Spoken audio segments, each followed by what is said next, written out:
Cécile Gréboval, bonjour. Vous êtes secrétaire générale du Lobby européen des femmes. C'est le plus grand rassemblement d'associations de femmes dans l'Union européenne. Vous rassemblez 2500 organisations au total.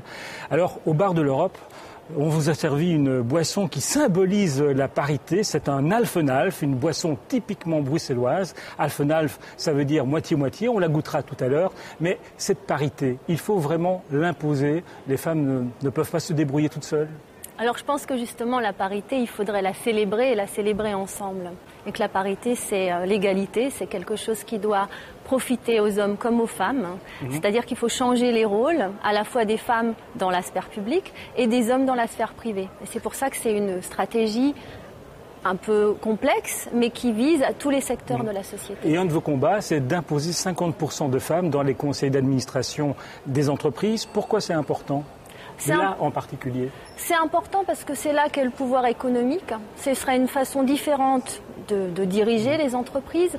Les femmes représentent 50% des électeurs, 50% des gens qui payent leurs impôts. Donc pour nous, c'est un moyen aussi de changer l'image du pouvoir, de voir si on peut faire les choses autrement et d'aller plus loin dans cette égalité qui reste encore à faire. Et il y a des pays européens qui ont déjà imposé des quotas, la Norvège par exemple. Oui, il y a un grand mouvement. La France l'a fait, la Belgique l'a fait. Donc c'est des choses qui avancent et on aimerait voir ça avancer aussi au niveau européen, bien sûr. Alors, vous êtes un lobby. Comment vous fonctionnez ? Vous allez au restaurant tous les jours avec un homme politique ? Non, on est un lobby, mais on est aussi surtout une association de femmes. Donc on travaille sur la base de nos membres qui sont des organisations de femmes partout en Europe. On définit des positions communes qu'après on essaye d'expliquer aux décideurs politiques européens et nationaux en les rencontrant, en proposant des amendements à des textes, en faisant des campagnes. Donc c'est un peu loin de effectivement l'image un peu sombre des lobbies. Nous on est un lobby transparent qui essayons de faire changer les choses et les mentalités. Alors on est au Parlement européen, un endroit que vous fréquentez régulièrement. Il y a beaucoup de femmes parmi les députés européens. La représentation est bonne ? La représentation est assez bonne. On est à 35%, ce qui est plus qu'au niveau national où la moyenne est à 24%. Mais ça varie d'un pays à l'autre. Ça varie beaucoup, oui. Effectivement, le problème au niveau européen, c'est qu'on n'a pas de mesures pour la parité au niveau européen. On espère en avoir.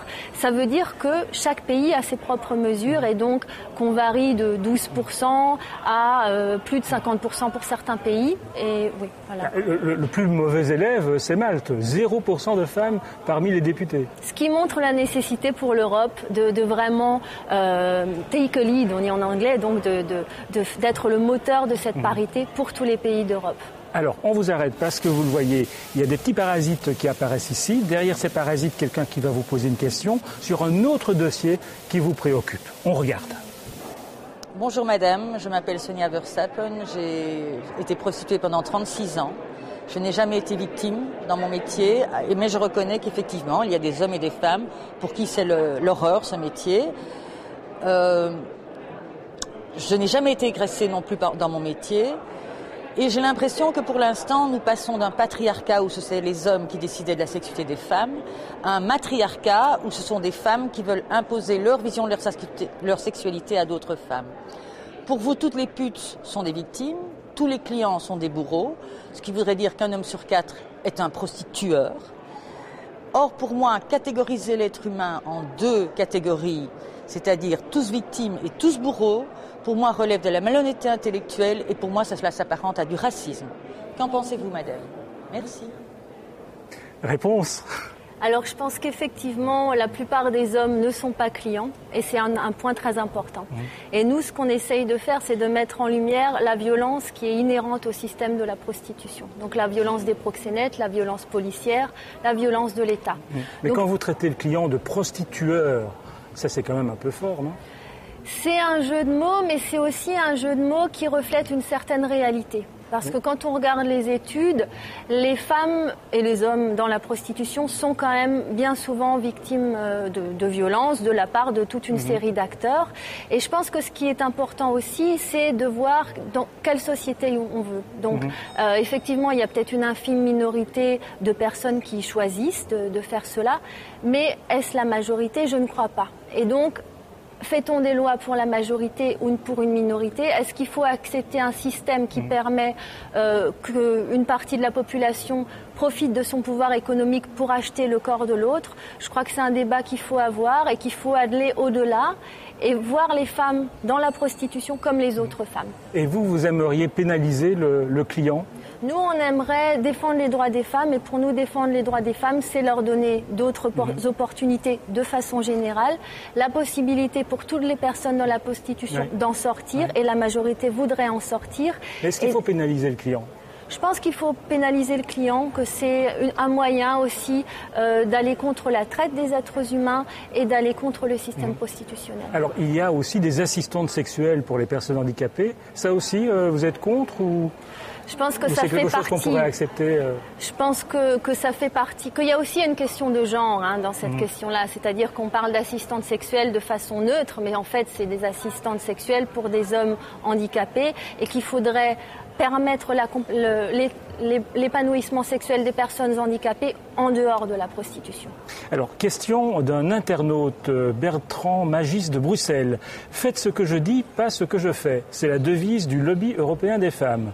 Dans son secrétariat, rien que des femmes. Dans son comité exécutif, rien que des femmes. Et dans son conseil d'administration, 40 femmes et pas un homme. Vous avez dit parité ? Nous sommes une organisation de femmes et donc en ce sens-là, nos élus sont effectivement des femmes. Au niveau emploi, évidemment, on est ouverte, mais on a peu d'hommes qui postulent à nos postes, effectivement. Et après, la plupart de nos interlocuteurs sont des hommes. Donc, nous travaillons en majorité avec les hommes, les 65% d'hommes au Parlement européen.